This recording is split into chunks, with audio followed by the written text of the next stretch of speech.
नमस्कार। जय श्री राम। स्वागत है आप सभी का।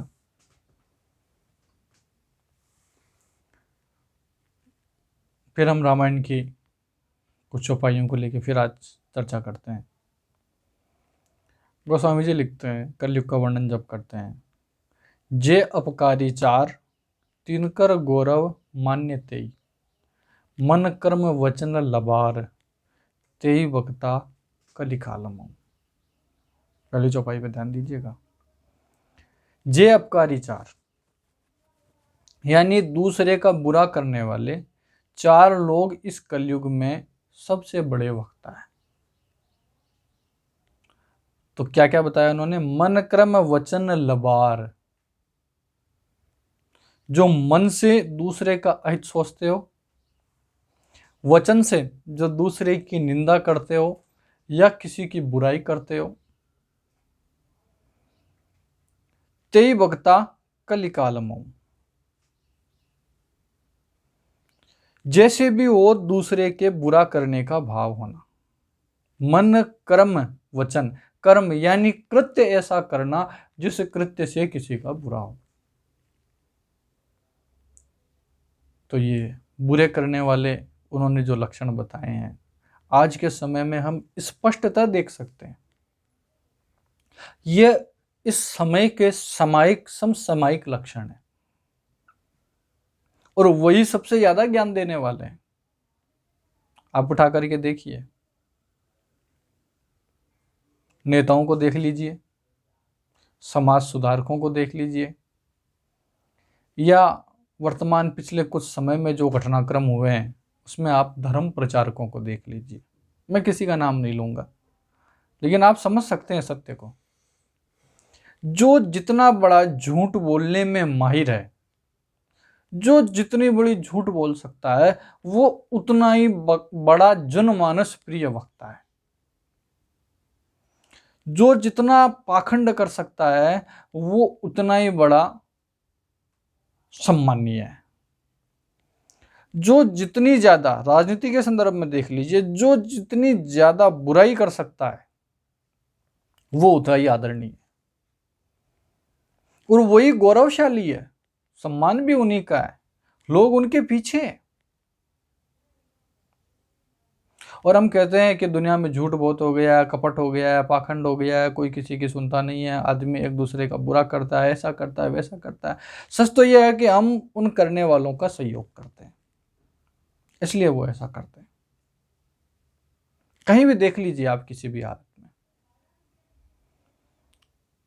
दाम दया नहीं जाने पनी, जड़ता प्रपंचन ताति गने, तनु पोषक नारी नरा सगरे, पर निंदक जे जग में बकरे। संयम नहीं है किसी के मन में। इसको ले लो, उसको ले लो, धन ले लो, किसी की लुगाई ले लो, पैसा ले लो, इसका पद चुरा लो, इसकी प्रतिष्ठा घटा के अपनी प्रतिष्ठा बढ़ा दो। यानी खुद की इंद्रियों का दमन नहीं है, दया नहीं है मन में कि मैं इसके साथ ऐसा कर रहा हूं, मेरे साथ कोई करेगा तो उसका मुझे कैसा महसूस होगा। और प्रकृति का एक नियम है, जो तुम इसमें बोते हो वही तुम तक लौट के आता है। ये उधार कुछ नहीं रखती। तुम्हें लगता है कि कुछ उधार रहेगा, नहीं, कुछ उधार रहने वाला नहीं है। जो तुम बीज डालोगे, प्रकृति को सगर्भा कहा गया है उपनिषदों में, प्रकृतिश्च सगर्भा, ये एक गर्भ है। और इस गर्भ में से किसका? ब्रह्म का गर्भ है। ये परमात्मा का बनाया हुआ एक गर्भ है। इसमें जो तुम डालोगे वो कई गुना, अनंत गुना होकर के लौट के तुम तक वापिस आएगा। तो तुमने इसमें क्या डाला? इसके विपरीत। दम दान दया नहीं जानी पनी। दान यानी देने का भाव तो है ही नहीं। बहुत कम लोग हैं जिनके मन में देने का भाव है, बाकी मांगने और लेने को सब तैयार है। आदमी देना ही भूल गया। कृपणता जिसको हम कहते हैं, कंजूसी, यह भी एक बहुत बड़ी बीमारी है जिसको कृपण्यता कहते हैं। व्यक्ति कृपण हो गया, देना नहीं चाहता, मात्र और मात्र लेना चाहता है, ये भी ले लो, वो भी ले लो, इसका भी ले लो, उसका भी ले लो, जिसका मिल जाए, जहां से मिल जाए सब ले लो, बस लेते ही रहो, देना कुछ नहीं है। तो फिर क्या मिलेगा? फिर बहुत असाध्य असाध्य चीजें मिलेगी जब तुम कृपण हो जाओगे। तो जड़ता प्रपंचनता थी गनी। जड़ता यानी लोगों की बुद्धि एकदम जड़ हो गई है। जड़ का मतलब विवेक क्षमता जो थी, विवेक की जो शक्ति थी, वो नष्ट हो गई है। एकदम जड़ बुद्धि, जिसे हम कहते हैं एकदम जड़। जड़ यानी एक ठूंठ की तरह, एक सूखा हुआ ठूंठ जैसे जमीन से चिपक जाता है, वैसे अपनी आकांक्षाओं और वासनाओं से हम चिपक गए, एक ठूंठ बुद्धि की तरह। और करने को क्या बचा? प्रपंच, षड्यंत्र। अब अनुचित कार्य को करने के लिए, अनुचित कार्य को सही ढंग से तो नहीं किया जा सकता। जो अनुचित है वो तो अनुचित रहेगा, तो उसे सही हम कैसे करेंगे? तो उसके लिए हमें क्या करना होगा? उसके लिए हमें प्रपंच करना होगा। हम प्रपंच करते हैं, और प्रपंच से जो किया जाता है वो कभी भी शुभ फलदायी नहीं होता। क्योंकि यदि गलत मार्ग से आप कुछ करेंगे तो उसके परिणाम सही नहीं हो सकते। शास्त्र तो यहां तक कहता है कि अनुचित मार्ग से यदि सही कृत्य भी किया जाए, वो भी मन की शांति को नष्ट करता है। तो हम तो अनुचित मार्ग से अनुचित को कर रहे हैं, तो वो किस हद तक फलदायी होगा? तनु पोषक नारी नरा सगरे, पर निंदक जय जग में बगरे। सबको अपने अपने शरीर के पोषण से मतलब है कि हम खा पी के हष्ट रहे, पुष्ट रहे। सबके लिए कह दिया यहां पर। सबके लिए कहने का मतलब करीब करीब सभी, करीब करीब सभी। कुछ लोग होते हैं वो अपवाद होते हैं।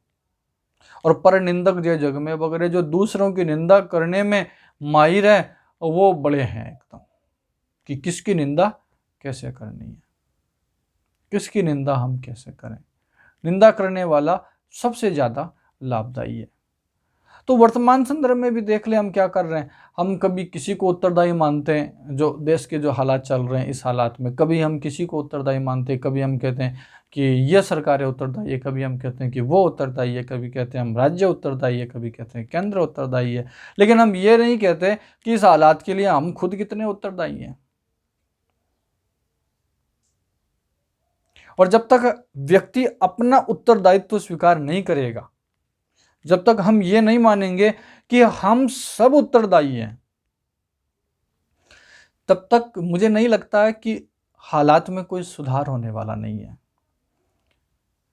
सुधार तभी अपेक्षित है जब स्वीकार को हम करें, जब स्वीकार हम करें कि भूल हमसे हुई है, कहीं ना कहीं समस्या हमारी समझ में है, कहीं ना कहीं चूक हम कर रहे हैं। और यदि हम नहीं कर रहे हैं तो फिर कौन कर रहा है? क्योंकि सारी व्यवस्थाएं हमारी है, सारा तंत्र हमारा है, लोग भी हमारे हैं, सब हमारा है। व्यक्ति से समाज का निर्माण होता है, बहुत सारे समाज मिलकर के एक राष्ट्र का निर्माण करते हैं, बहुत सारे राष्ट्र मिलकर के एक पूरे इस धरती लोक का निर्माण करते हैं। तो आखिरी मापदंड तो मनुष्य हुआ। मिल जो कहता है, जॉन स्टुअर्ट मिल, कि मनुष्य सभी वस्तुओं का मापदंड है। आखिरी मापदंड मनुष्य ही है। और हमने मापदंड किसे बना दिया? काम, क्रोध, लोभ, मोह, मद, मत्सर, ईर्ष्या, जिन्हें षड दोष कहा जाता है। हमने इन 6 दोषों को अपना मापदंड बना दिया। आदमी संसाधन आदमी के लिए होते हैं, आदमी संसाधनों के लिए नहीं होता है। हमने संसाधनों के लिए व्यक्ति को कर दिया। और जब तक ऐसा रहेगा तब तक यह मान के चलिए इस संसार में कभी शांति नहीं हो सकती। रोग चलते ही रहेंगे, कभी शारीरिक चलेंगे, कभी मानसिक चलेंगे। आप कभी शुद्धतः निरोग नहीं हो पाएंगे, कभी भी स्वस्थ नहीं हो पाएंगे। धन्यवाद। मेरा आपसे यही कहना है। वीडियो आपको अच्छा लगे तो आगे शेयर कीजिए। नमस्कार।